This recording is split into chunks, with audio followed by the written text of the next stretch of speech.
Auxerre battu au Parc la semaine dernière, Philippe Bruet qui voulait donc reprendre sa marche en avant contre Nancy. Oui, c'est vrai, après l'incident du Parc, eh bien, on a analysé que juste avant, il y avait eu 7 victoires consécutives pour les Auxerrois. Je voudrais vous montrer tout de suite 2 images. Quelques minutes avant le match, la première image, c'est Gelen, toujours absent, mais il passe une échographie demain matin, il sera peut-être là. Et puis, suspendu et donc absent aujourd'hui, Benoît Pedretti. Autre image pour vous faire entrer dans ce match, c'est les conditions de jeu ce soir. Regardez, Brasiliano ne nous dément pas. Le ballon est une savonnette, il pleut énormément sur la baie des Champs. Regardez Brasiliano qu'on retrouve avec un long dégagement après la demi-heure de jeu, et puis cette bagarre entre pour qui le corner. Jean Fernandez est persuadé qu'il n'y a pas de corner et le ralenti lui donne tort puisque Dia a profité de ce ballon. Coup de pied arrêté avec ce corner. Regardez bien ce qui suit avec Sorin qui est littéralement fusillé par André Luis.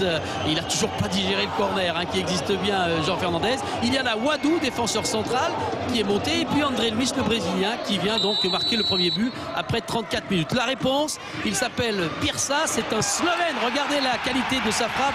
Birsa qui sera à la Coupe du Monde, lui, avec la Slovénie, alors que Brasiliano regarde sa barre transversale. Il avait un mauvais positionnement, et voici que André Luis, qui a marqué tout à l'heure, voit Birsa égaliser. Chanson de geste avant la mi-temps, beaucoup de tension sur les bancs, un but partout. Cette image pour vous montrer bien, le résumé du début de deuxième période pour les Nancéens. Regardez Dia qui s'est échappé, il a fait un sprint de 50 mètres pour vous montrer que maintenant c'est Nancy. Après 3 défaites consécutives, c'est Nancy qui domine dans ce match.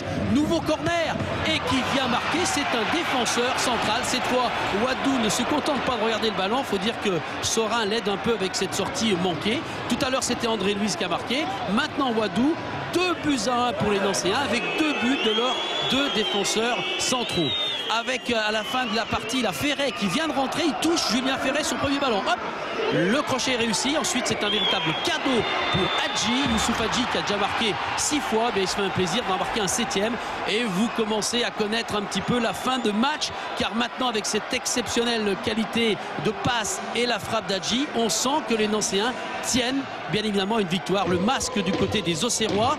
Ensuite, monsieur Falcon va sortir. Il en a sorti des paquets de cartons jaunes. Mais là, il est rouge pour sanctionner K. La sanction un petit peu sévère. Il y a un coup très léger. Alors la fin de match à suspense, elle est là. Vous rappelez Brasiliano, les erreurs en première période. Eh bien, son bourreau Birsa est là. Mais cette fois, c'est Nancy et Brasiliano qui gagnent les duels. Hadji peut venir féliciter son gardien, car les Auxerrois sont bloqués. 3-1.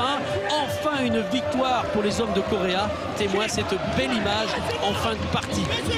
Grosse tension, vous l'avez vu dans le résumé sur le banc. Voilà, on retient que Auxerre est battu maintenant. Et puis une image avec d'autres duels dans les tribunes aujourd'hui. Regardez, on s'est beaucoup bagarré. Vous choisissez, ça c'est le camp d'Auxerre. Et dans l'autre côté, vous aurez maintenant les Nancéens. Les Nancéens, c'est bien eux qui gagnent le duel et qui repartent malgré cette image un peu symbolique et en clin d'œil pour vous avec ces fameux 3 points. Merci Philippe.